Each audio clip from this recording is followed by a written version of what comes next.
Nakakalungkot malaman na si House Deputy Majority Leader at Iloilo Representative Janet Garin ay dismayado kay dating Biliran Representative Glenn Chong dahil sa sinabi ni Chong na sasampalin niya si First Lady Liza Araneta Marcos. Ayon sa balita ni Representative Garin ay nagpahayag na nagpagkadismaya dahil sa pahayag ni Chong. Ito ay tinuturing niyang bilang isang masamang asal at nagpapakita ng mababang pagtingin sa mga kababaihan. Ito ay lalo pang nagbigay ng di magandang imahe sa gitna ng pagdiriwang ng International Women's Month. Mahalaga na tayo magkaroon ng respeto at paggalang sa bawat isa, lalo na sa mga kababaihan.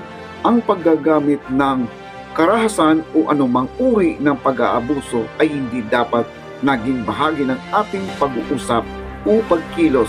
Sa halip na dapat tayo ay magsulong ng mga positibo paraan ng pag-uusap at pagtugon sa mga isyu ng ating kinakaharap. Ayon sa balita, parang nagkaroon ng hindi pagkakaintindihan dahil sa sinasabing pangako ng posisyon sa COMELEC na hindi natupad.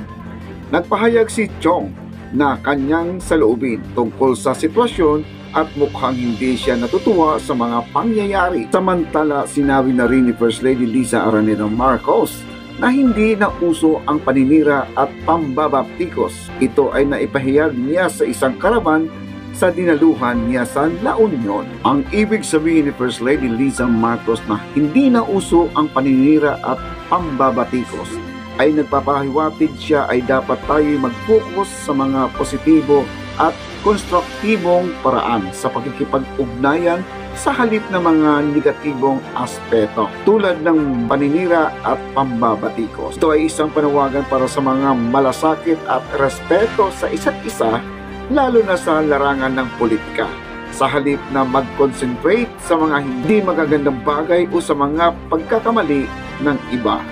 Mas mainam na magbigay ng suporta at maghanap ng solusyon sa mga problema. Hanggang dito na lamang po at maraming salamat sa inyong pakikinig sa ating balita dito sa ating Update Papa D Channel.